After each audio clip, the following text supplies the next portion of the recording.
Syria's war is a mess. After 6 years, the conflict is divided between 4 sides, each side with foreign backers, and those foreign backers don't even agree with each other on who they're fighting for and who they're fighting against. And now, Syria's use of chemical weapons has provoked President Donald Trump to directly attack Syrian President Bashar al-Assad. This is a major development because up until now, the US has only been focused on fighting ISIS. To understand the crisscrossing interventions and battle lines in Syria today and how it got this way, it helps to go back to the beginning of the conflict and watch to see how it unfolded. The first shots in the war were fired in March 2011 by Syrian dictator Bashar al-Assad against peaceful Arab Spring demonstrators.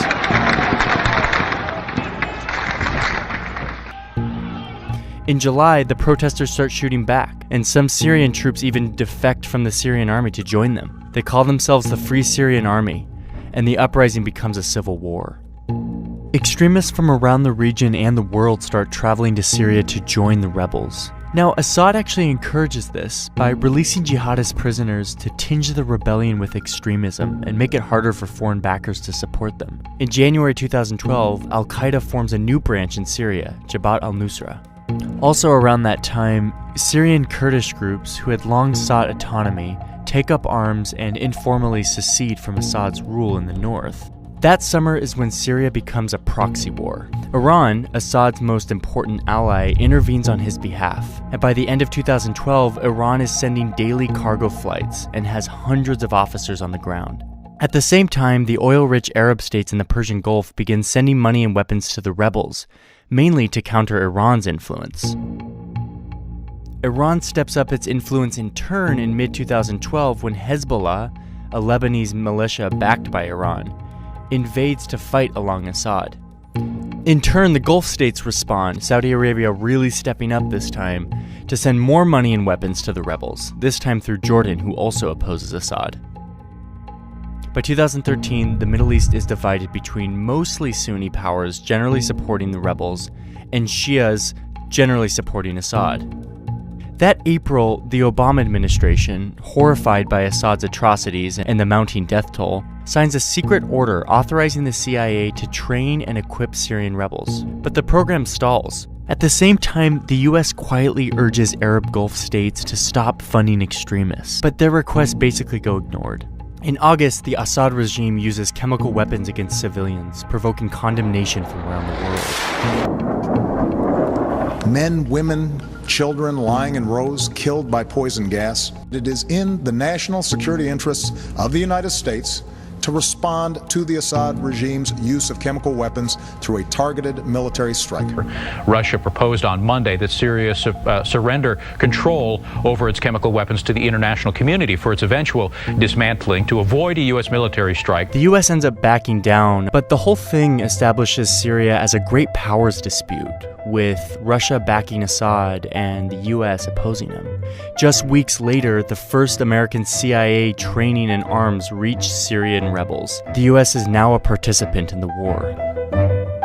In February 2014, something happens that transforms the war. An Al-Qaeda affiliate based mostly in Iraq breaks away from the group over internal disagreements.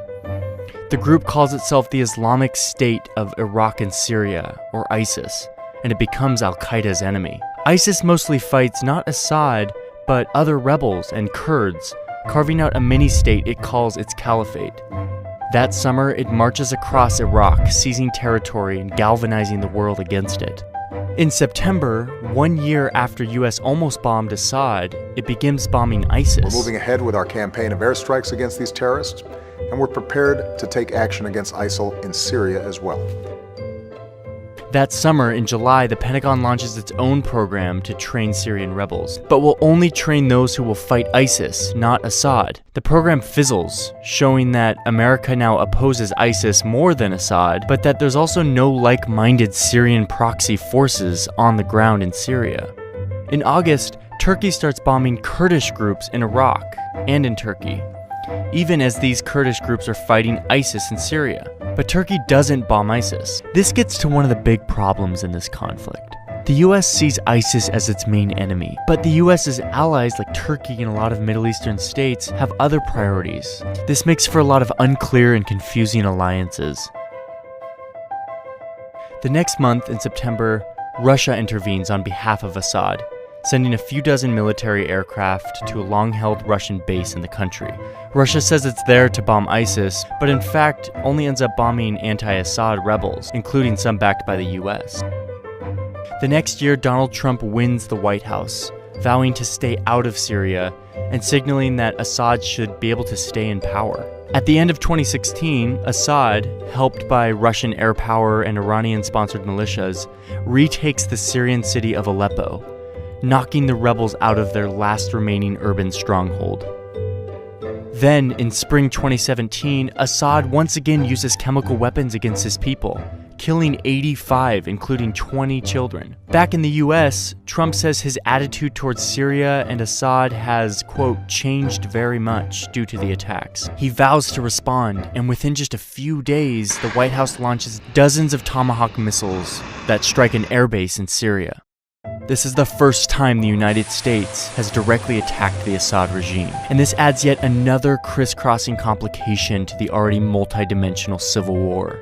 So as it stands now, Syria is in ruins. Even as Assad recaptures land, the rebellion perseveres, and with outside countries fueling each of the groups, it's clear that there's still no end in sight.